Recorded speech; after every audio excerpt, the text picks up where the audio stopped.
My parents and sister canceled my ticket after an argument at the airport and left me stranded in Europe. No boarding pass, no phone, and no way to contact anyone. As I stood there trying to understand what had happened, a sharply dressed man who looked extremely wealthy walked up to me and spoke quietly. He said, "Pretend you're my wife. My driver is about to arrive."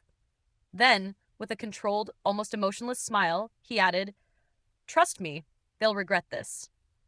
At the time, I didn't fully understand what he meant. I would soon realize how accurate he was. My name is Joyce Romero, and I'm 38 years old. That day at Charles Airport in Paris, my life shifted in a matter of moments. We had traveled together as a family, my parents, my sister, and me, on a trip I had largely paid for. I hoped it might help repair the tension that followed my divorce. Instead, everything unraveled at the check-in counter.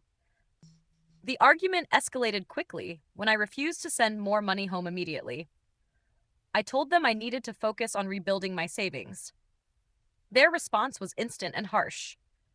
They accused me of being selfish, emotionally unstable, and a constant burden. Earlier, my sister had taken my phone and charger to take group photos. My mother had my passport, so she could manage all the documents at once. When they collected their boarding passes and moved towards security, I realized mine was missing. They had canceled my return ticket without hesitation and told me I could handle the situation myself. They walked away without looking back and disappeared through the gate. I stood there, frozen, fully aware that this had been planned. I had no phone to call for help and no boarding pass to follow them. I rushed to the help desk and tried to explain, but security intervened and told me I needed to leave the restricted area. That was when the stranger approached me, the man in the tailored suit who had clearly been observing the situation. He leaned in and repeated those words. With no better option and no time to think, I took his hand and followed him out. As the limousine pulled away from the terminal, I looked back at the fading airport lights. A calm determination settled in. They believed they had left me powerless. They were wrong. If you've ever experienced betrayal from family that permanently changed how you see them, or questioned how far people will go to maintain control, share your thoughts in the comments. What would you do if trust turned into abandonment? I read every comment, and I want to hear your stories. The limousine moved quietly through the Paris streets, city lights sliding past the tinted windows. I sat beside the man who had intervened, trying to process everything. The driver stayed silent, focused on the road. After a moment, the man turned to me. "I suppose we should introduce ourselves," he said evenly, his voice carrying a faint American accent. "Alexander Hayes. I'm 42. I run a real estate group based in New York." I nodded, still holding my carry-on tightly. "Joyce Romero, 38. And thank you." He gave a restrained but sincere smile. He explained that he'd noticed how I handled the situation at the help desk. Calm, focused, trying to solve the problem instead of collapsing under it. That composure stood out to him. I told him I didn't have many options. Security was about to remove me. He agreed and said that resourcefulness was exactly why he stepped in. Alexander explained that he needed someone dependable for a short period.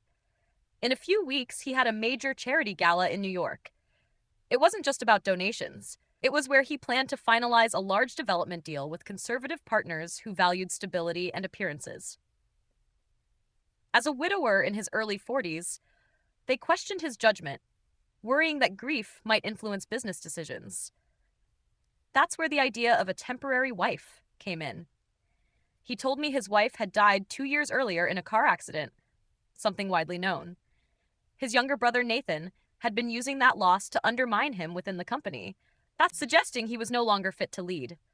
Presenting a stable marriage would silence those doubts, at least for now. The subject of loss felt close to home. My divorce had forced me to rebuild my life alone. I told him I was sorry about his wife. He acknowledged it briefly and moved on, making it clear this was about strategy, not emotion. He needed someone real, not an actress who would seem rehearsed. I questioned his choice. Why me, a stranger abandoned at an airport? He repeated that I had handled pressure well and that quality mattered. As we approached a private terminal outside the main airport, he laid out the terms clearly. I would play the role at the gala and related events.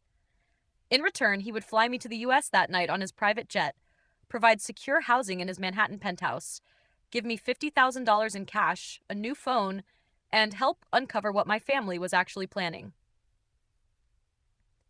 The abandonment, he said, felt deliberate. The amount caught my attention, but I didn't agree immediately.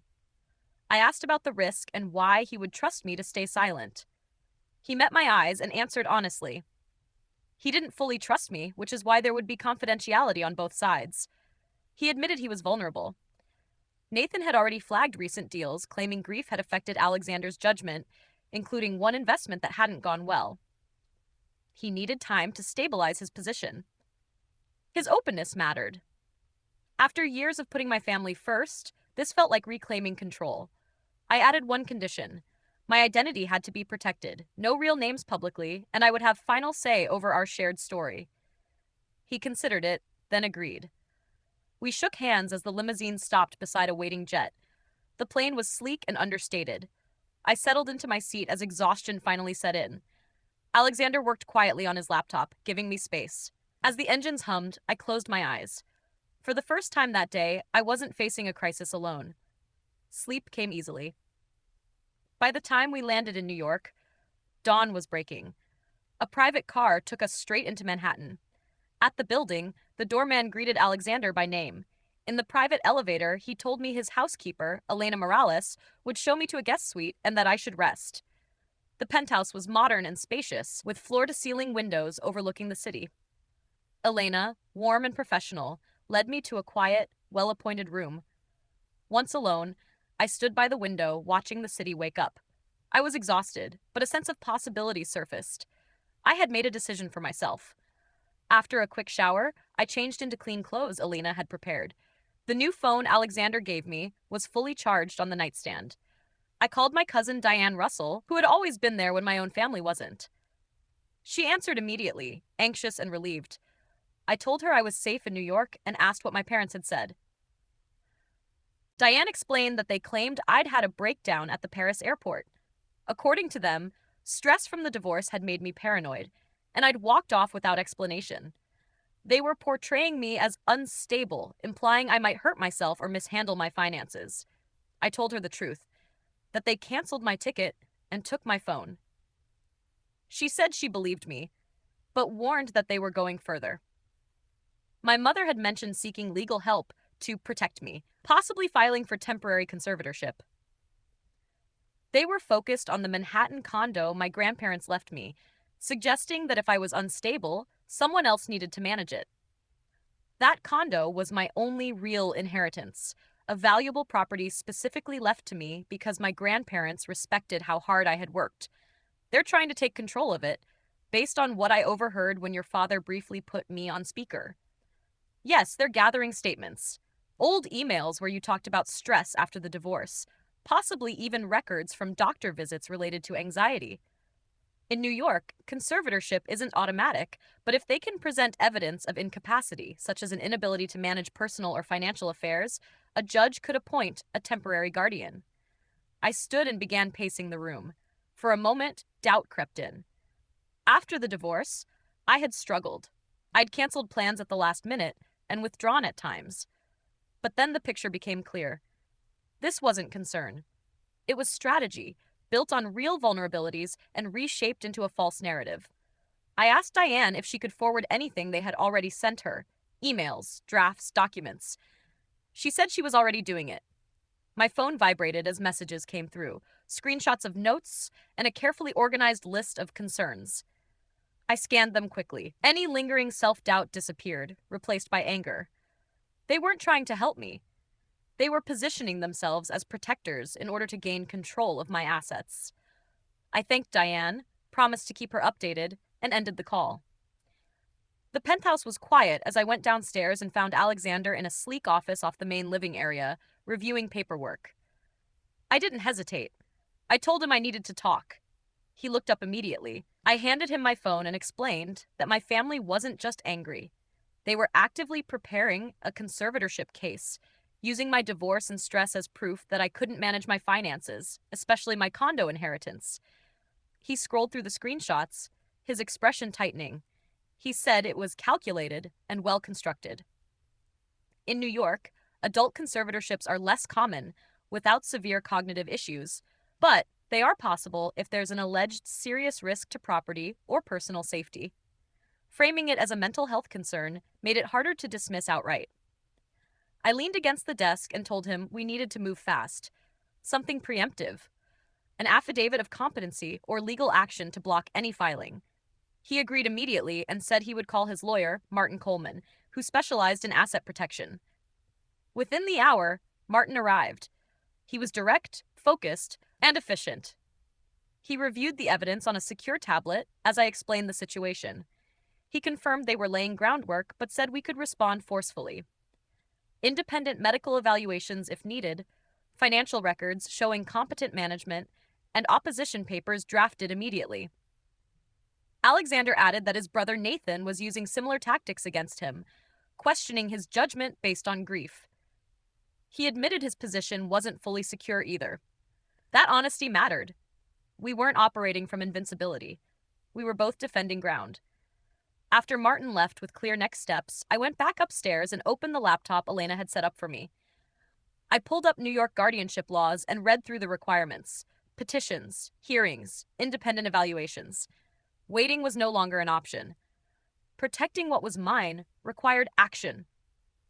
Sitting there in the quiet room, the screen glowing softly, something settled in. I wasn't going to rely on hope or assumptions anymore. Gala preparations accelerated once Alexander gathered his core team in the penthouse conference room. The table was covered with schedules, vendor contracts, and spreadsheets. I didn't wait for an invitation. I asked to review the program timeline and pulled a chair beside the lead coordinator. She handed it over without hesitation. Within minutes, I spotted conflicts. 2 keynote speakers were scheduled too closely together, which could cause delays throughout the evening. I marked adjustments, suggesting the auction be moved earlier to energize the room before dinner. The coordinator paused, then agreed. Alexander observed quietly, clearly taking note. By the end of that first meeting, I had reorganized guest seating to prevent tension, separating competing developers while grouping potential partners to encourage natural conversation. When a major sponsor emailed concerns, citing rumors about Alexander's leadership stability, I asked to see the exchange. I drafted a response immediately, acknowledging their long-standing relationship while highlighting upcoming projects with solid projections. The tone addressed uncertainty without sounding defensive. The sponsor responded within hours, increasing their commitment. Alexander pulled me aside afterward and remarked that I was making myself essential. I told him that was intentional. He laughed briefly, the first genuine laugh I'd seen from him. From then on, I was included in every decision. I took control of the reception layout, walking the venue myself to manage traffic flow, prevent bottlenecks, and position displays for maximum visibility. I worked with the lighting team, pushing for warmer tones during cocktails and cooler focus lighting during speeches. During late sessions, Alexander shared more openly. While reviewing budget overruns one evening, he admitted a property investment he'd rushed after his wife's death had failed. Nathan was using it as evidence that grief had impaired his judgment. I told him to demonstrate recovery, not defensiveness. We pulled updated projections and highlighted corrections already underway. He incorporated those points into the board update. We practiced public appearances repeatedly, entering mock rooms together and answering simulated media questions. Our backstory, meeting at a real estate conference in Chicago, felt stiff at first. I told him to loosen it. We adjusted it to something casual, bonding over bad coffee and event mishaps.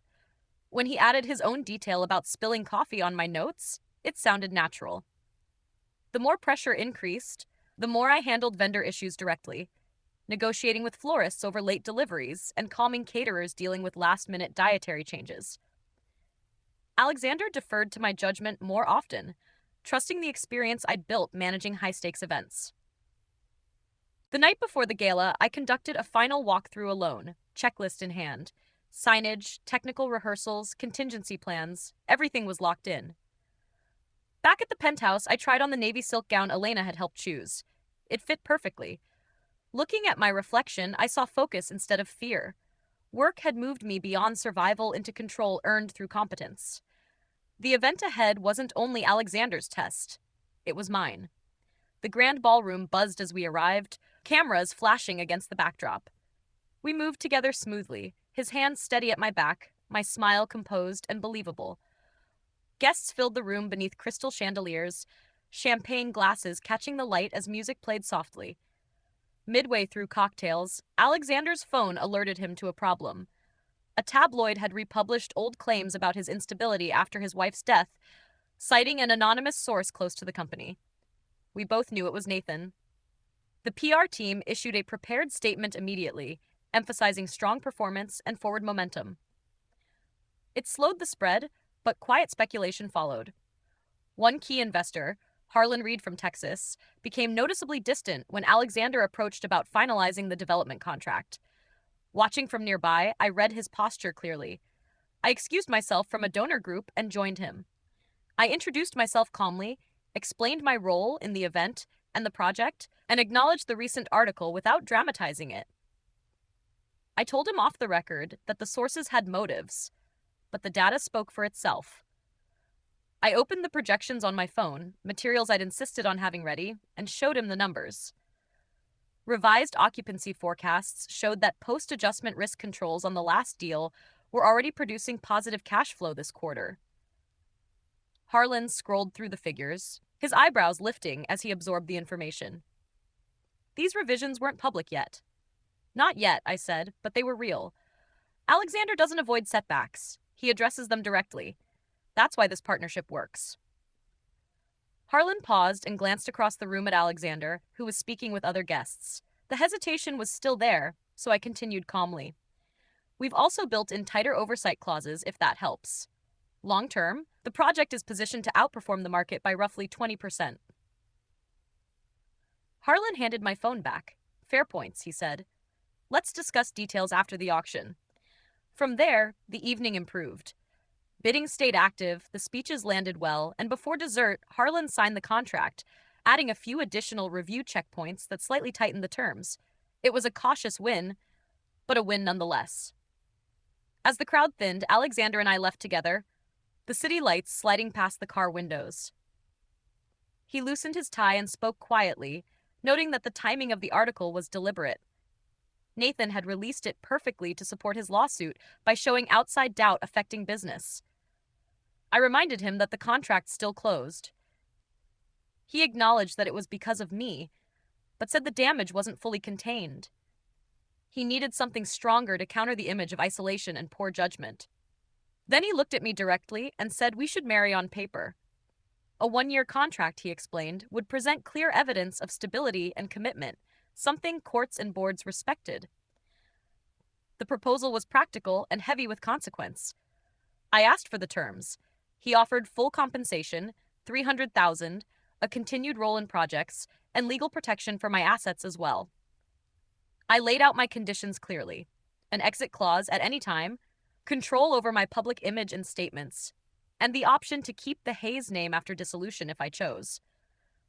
He considered it briefly, then agreed to everything. Martin would draft it the next day. A few days later, we stood in a plain City Hall office under fluorescent lights and signed the register. There was no ceremony, just witnesses and official stamps. I folded the certificate carefully. This wasn't rescue.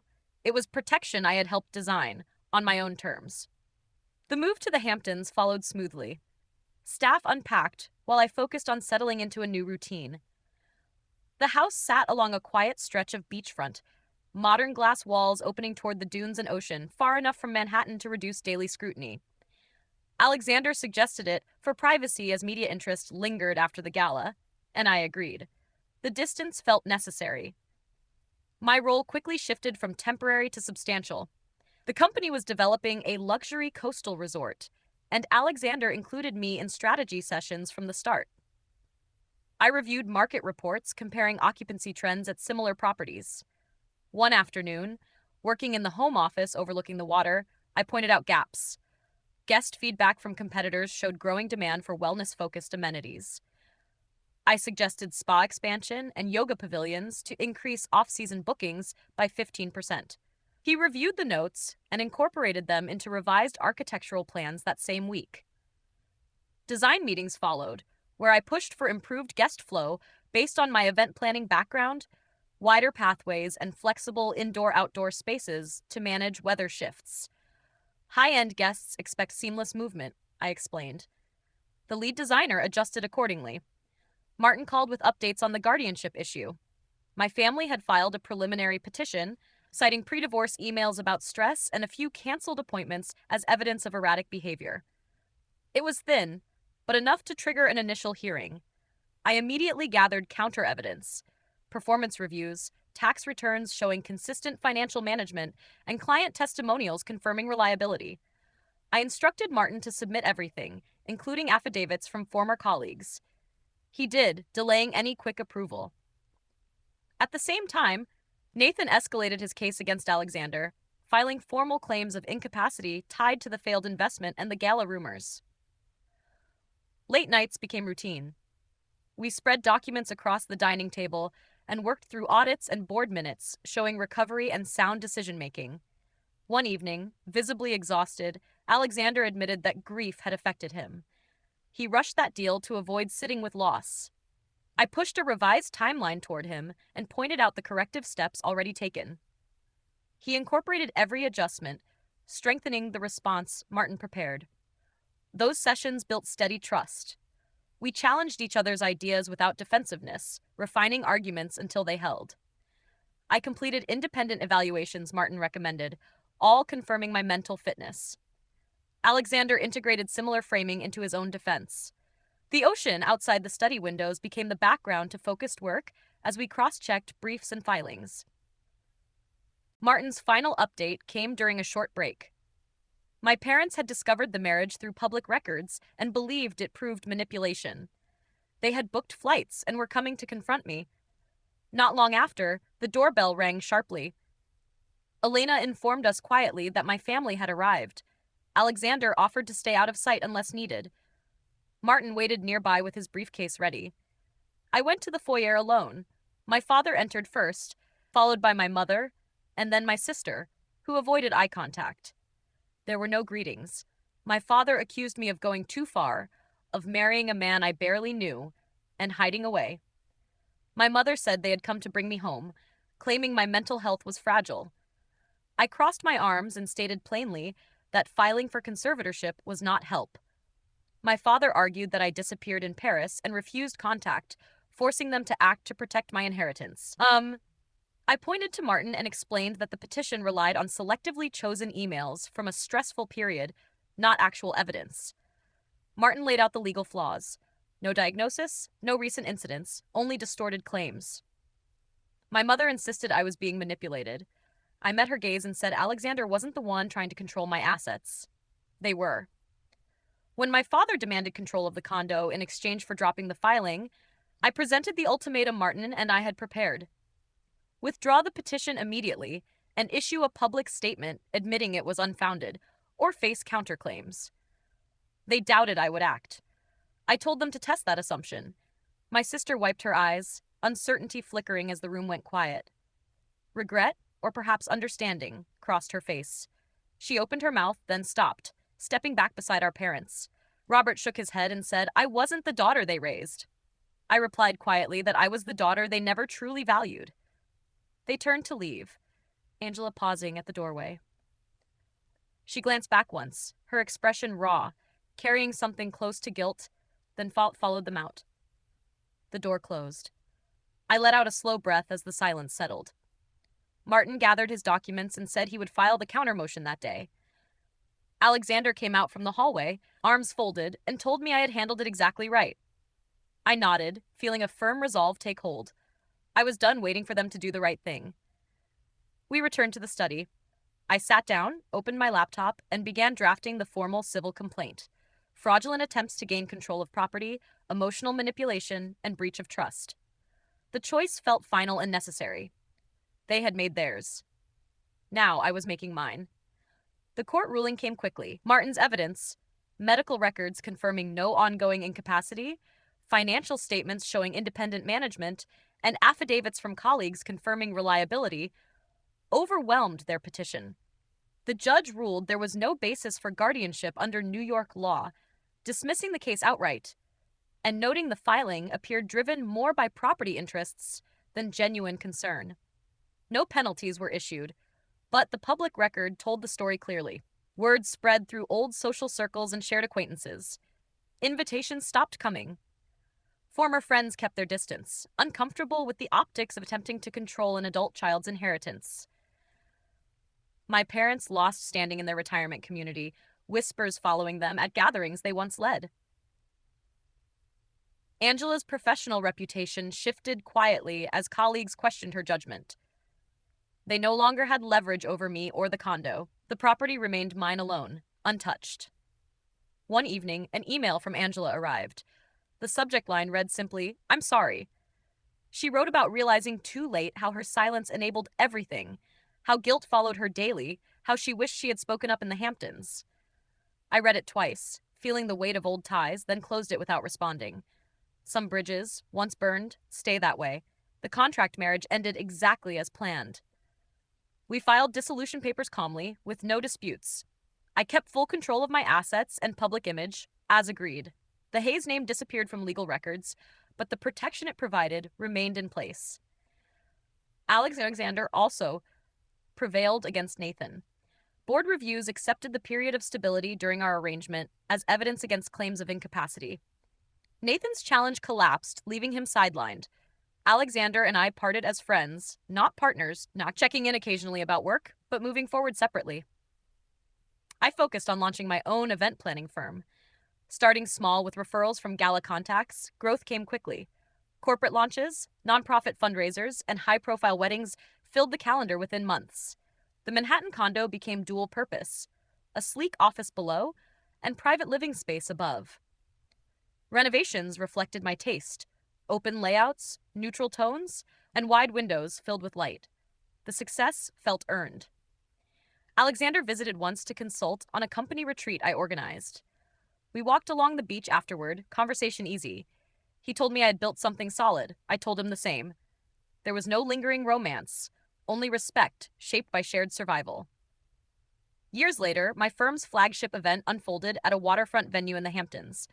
Hundreds of guests, flawless execution, and strong reviews already circulating.